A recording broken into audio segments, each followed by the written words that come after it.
And what's going on YouTube? I'm back, baby. Okay, that sounds unusually upbeat for me.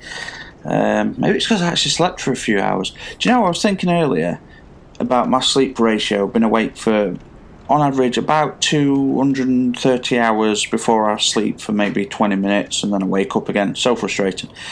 Worked out that from what normal people sleep 6 to 8 hours a night, and you cover that over a month, it takes me over a full year to get the same amount of sleep. That is crazy. Is that not crazy? That is crazy. Sorry, no, it looks like it's a freeze frame, but it's not. The video is actually playing. I gotta say, what a beautiful game. What an amazingly beautiful game. Oh, get that broken straight, should son. Ooh, gonna knife some noobs with that. Damn, I've just got to Anno Lundo, and the bit leading up to there, oh my god, like constant invasion spot, getting absolutely slaughtered. If it, the type of invaders, they'll spend 20 minutes running away near the enemies to try and get them to gank you as well as them. So just checking out some scenery here. I think I should do a little cutscene series of just all the amazing locations. Now, this was supposed to be a sort of a playthrough of the entire game, but I've missed several levels that I should have recorded. A couple of reasons why is when you're playing with randoms, I found, I don't know about you, but I show respect when I join someone's game. Like, they're the boss, they lead the way, we go and do what they want. The pace of the game is set by the host, but people are impatient. So I think it's this level or the High Wall Lothric area. I can't quite remember, but because I don't know the area, there's a lot of enemies and I'm a low level. I summon a couple of guys, but the problem is they just rush through and kill everything. I have no idea where they are, where they go. Nobody uses microphones, which is crazy on a multiplayer game. It's like Black Ops all over again. It's like, why don't you use mics, fellas? But yeah, frustrating. And also, people are really pissing me off with this. Okay, there's a setting for multiplayer. You want to put your cross-region on allow. You want unlimited soapstone access. But people aren't changing these settings. And I think most of them are just ignorant to the process. They don't understand it and they don't know about it. But summoning in this game has become very difficult. I'd say 80 to 90% of the summon signs are unsummonable because of this crap. But it's very frustrating. So I'm starting out with the Knight's Armour, as you can see. And I've got all the way to Anno Lundo, and I've got the Undead Knight's Armour. I've just started to pick up the Silver Knight's Armour. I got the Lothric Knight's Armour, which is slightly better than this. But up until that point, this is still, the Knight's Armour is still one of the strongest sets available. Now, something else that frustrates me about, a couple of things that frustrate me about this game. It takes a hell of a lot to level up. Like when I'm the host and I get more souls than people that join when we do boss fights, and I'm only getting 1,000 apiece, 2,000 apiece from bosses. Remember Dark Souls 2, first boss or that pursuer that chased you, you used to get 14 to 16,000 for that, and that's not even a boss. It's like, what? On this they've changed it. It's a lot harder to level up, and the other thing I'm not keen on is they have taken out armour upgrades. Now, some people agree with this.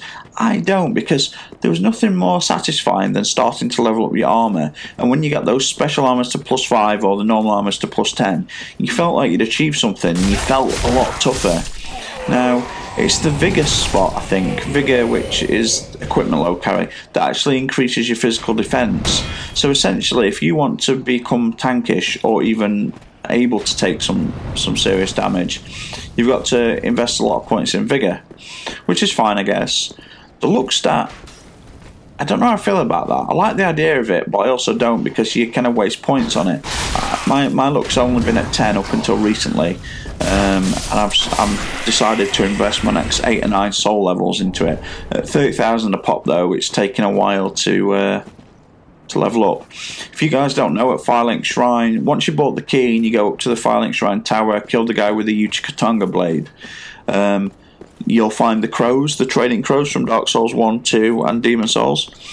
There's a secret wall on top of that balcony, there's an Estus shard up there, and there is also a hidden wall and there's the Silver Serpentine ring, the one that gives you an extra 10% souls, which is great. Now, because Halloween doesn't work. Okay, Halloween does exist in this game, but essentially you are embered instead. But there's an NPC that I walked past and he told me to kill him, so I thought it was a quest line, so I killed him. Turns out it's an NPC that can give you 5 free level ups. Well, you do become hollow, but you can heal that, so that's fine. But because Halloween doesn't essentially exist for the most part, a lot of the time at the start, when you get killed, because you've still got full health, you don't realise that it's taken a third of your health off you and you're unembered. So you can't actually summon people until you use it. And it took me a while to figure that out. So yeah. Oh, all those degrees paid off, eh? Did you see those brains kicking in there? I do apologise. It sounds like my voice is a bit croaky. I'll just be quiet for the dialogue here. Crestfallen warrior. Another one. These nuts. Yeah. Got him. Well, you're not alone. We unkindled are worthless. Can't even die right.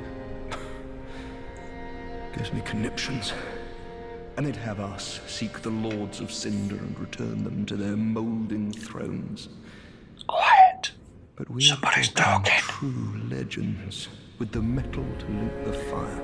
Trials of Osiris is on this weekend at Destiny. We got slaughtered on my first 5 games. Holy crap. Don't you think? So beautiful Firelink Shrine, into look at these candles and the lighting effects. Reminds me of Demon Souls. The hub in Demon Souls, the Nexus. These candles are beautiful.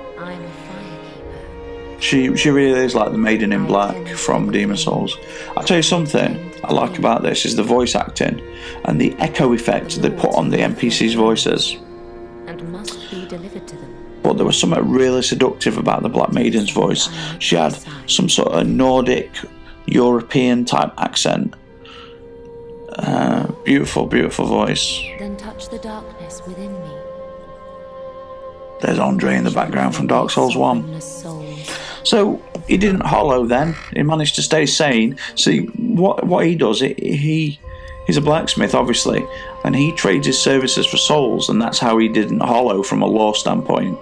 So he spent many, maybe even tens of thousands of years, but certainly thousands of years, and he's not hollowed because he's constantly creating upgrades and armor and weapons for those that are trying to relight the flame or seek glory.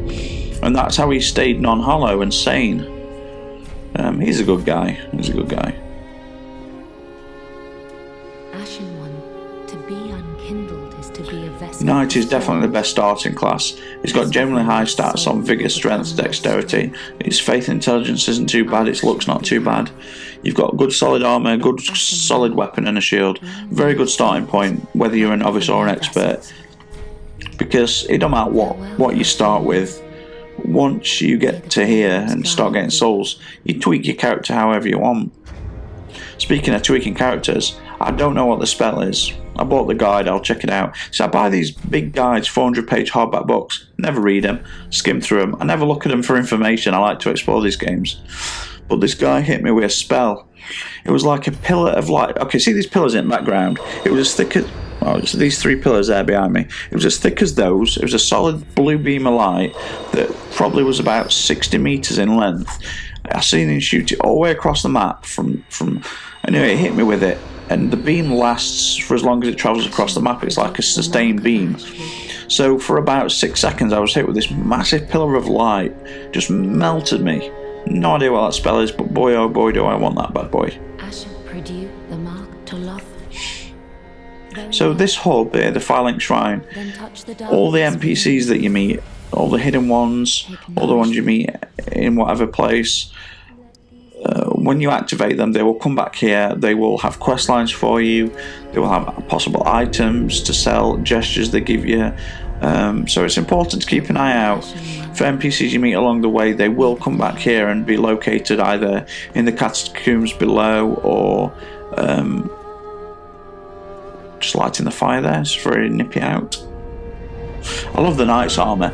In particular, Dark Souls 2, the Alva armour was really nice with the red cloth and gold trim, but the Elite Knight armour with a blue shoulder cape, that was beautiful. Now, the Silver Knight's armour looks good, except the cape goes down to your waist and it's grey white. Yeah, I wish that was like a long flowing cape with tattered edges. That would have been awesome. So, High Wall of Lothric. Well, my voice is very bad. Wow. What's really great about the High Wall of Lothric is it's got the epic setting, which you'll see when we get there. The world design is illustrated in all its glory and prestige. So I'm just checking out the catacombs here below the Defiling Shrine, see if I can find any NPCs. And always buy a torch. I don't know if I bought one just yet, but I love having torches. I don't know about you, but there's nothing better in Dark Souls when it's raining or you're in snowy filled mountains or in a dark passageway. You pull out that deep orange flame and it seems to soothe, it highlights and it gives you warmth and light and shows you the path, but at the same time she illustrates how alone you are and how vulnerable. It's a weird feeling. I like those sort of concepts. It's like when I'm outside and it's cold, I like to make sure I've got a t-shirt on and a jumper, or a t-shirt and a jacket, but then I've got a nice big thick scarf with many layers, or a hoodie, and I like to feel like I'm enclosed in this warm wrap and embrace. It's an odd feeling. When it's raining, I love like raining. Grey skies and rain are my favourite weather types. When it's sunny, I feel miserable. When it's raining, I feel content. It's an odd thing. Something about that silvery cloak of shadow that moves over the country when it starts to rain. You're like a ghost in the mist. It's the only time I ever feel content, which I still can't find the law and theories behind that, the philosophers behind it. But, maybe it's just a personality trait, I don't know. But something about the rain soothes me, particularly when I've got one of those huge golfing umbrellas. I've got a big black one. So it's, picture it, it's stormy, heavy rain, not too much wind so it's not blowing everywhere, but heavy rain, you just hear it tattering off everything. I've got a t-shirt on, I've got a really nice velour fleece-lined hoodie, really thick, with a big pull scarf over, wrapped around, listening to some Trent Reznor with a big black golf umbrella up that's probably a metre in diameter, so you've got plenty of protection. I love it. I absolutely love it. I do apologise that I'm talking over this dialogue. I don't assume that many people are that interested. I'm assuming that you've probably already gone through it and spoken to them yourself or know what they're going to say. Nothing of particular importance at this stage. So I'm just checking out these last bits. I think down here, one of the women you rescue from one of the cells, she comes back there, starts selling miracles. You find different level tomes throughout the world, and you give those to the NPCs that you've collected, and they will start to sell more powerful miracles and spells and things like that. So yeah, very good. So this basic knight set armour, it's still really nice, isn't it? But it does feel like a basic set, a bit tattered. But it's got a quality to it that's like undeniable. But I do like some of the more elegant High Lord or High Knight type sets of armour. More intricate engravings and detailing, exuberant cloaks and wraps of material engraved in, implemented in engravings all around. Let's buy the Heal Aid, shall we? Or do I buy the torch? Dried Finger. Now, if you guys are Souls fans, I don't think that existed in Demon Souls. No, I'm pretty sure it didn't. But Dark Souls 1 and 2, that essentially, there was a limit on how many people could invade, and once you'd been invaded you had a cooldown time. Well, that actually dragged invaders into your world essentially. On this game it does something slightly different. The normal summoning process is you plus 2 others. You use that and you can summon a third player, but that means you can now be invaded by 2. So it's either 1v3 or 2v4, if that makes sense. I tend to use it at starts of levels, which is a bad idea because usually there's nobody to summon, and then I get invaded by 2 people. So yeah. I really need to figure out that I shouldn't do that. So I don't know why I'm checking stats here, but I am. 14 faith and 3 strength. Check out my stats, level 16.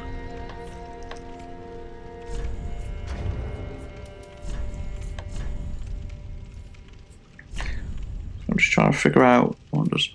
Okay, no, it's not vigor, it's vitality I'm talking about. Earlier when I said vigor increases your equipment load. Vigor is health, vitality is equipment load, and physical defense.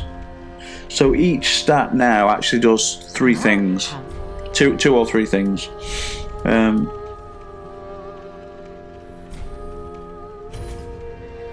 See, I will build I will allow myself to have high level magic. I always do in these games, but it would have happened a lot faster by now. But I'm concentrating on my vitality for equipment load and defense. I'm putting sort of a bit into luck at the moment. Strength I took up to 24 so that I could use some of the boss weapons that I've transposed, or because you've got a high strength base, and working some into dexterity and health. I really should put a little bit more into endurance, because I think with a normal blade I can get like maybe 6 swings off, which is yeah. So back of these thrones do have engravings on them, and I think I'm missing on this one, but there's a little. These 5 thrones essentially are for the Lords of Cinder. They need to reclaim the thrones and relight the fire. Except they don't want to. They've already done it once. They're like, screw this, I'm out here. So, but there is one of them that's taken up his responsibility, and he's sat on the throne. A little withered away skeleton guy with a crown on. Except I didn't notice him this time.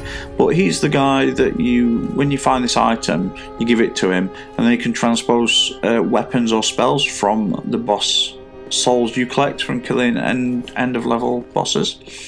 So if you've not played, please remember that. He's on that big centre throne, he's on the one just to the left. But, you know, I digress, I suppose. The option to burn Undead Bone Shard, now, I had a couple of those, and I didn't know what they did, and I thought, I wonder if it just makes the fires higher level and harder. So I came back here and I'd burned one to test it out. I thought, I'll test it out here. And it does. The level bonfire went up. So I thought, right, I'm not going to do that on other bonfires. I'll get slaughtered. Turns out you can only do it on the Firelink Shrine. And what that actually does is it allows your Estus to heal more effectively. So say you've got 3 flasks and you upgrade that fire 3 times. They will get a percentage boost on what each flask can heal each time you do it. Which is great. And then you've got the Estus shards themselves that give you more Estus. Now I'm carrying 9 Estus and 1 mana potion, which I'll change that. I'll allot slots to mana and give over some of my Estus to it. At the moment, I'm only carrying 3. But I mean, look at this for a starting level, eh? Look at this. Okay, I'm just like showing you the walls, but look at this, eh? Wow. I think that might be... I keep thinking that might be Anno Londo up there. And I'm up there at the moment, but that's not Anno Londo, because Anno Londo is a lot higher up. And I think you can see this castle from below. I'm sure you can. But still, it's got a... To me, this city reminds me massively of Bloodborne and Boletaria from Demon Souls. So we light the first fire, and we've got summon signs. Woohoo! We light the first fire here, and we shall leave it there. Now, I think I attempted to record this next stage several times because people I was summoning were just flying through it level. I weren't getting a chance. I couldn't explore, which ruins it when you're trying to record some sort of type of playthrough. Anyway, YouTube, hope you enjoyed the video, and I will see you next time. So thanks for watching, and cheers!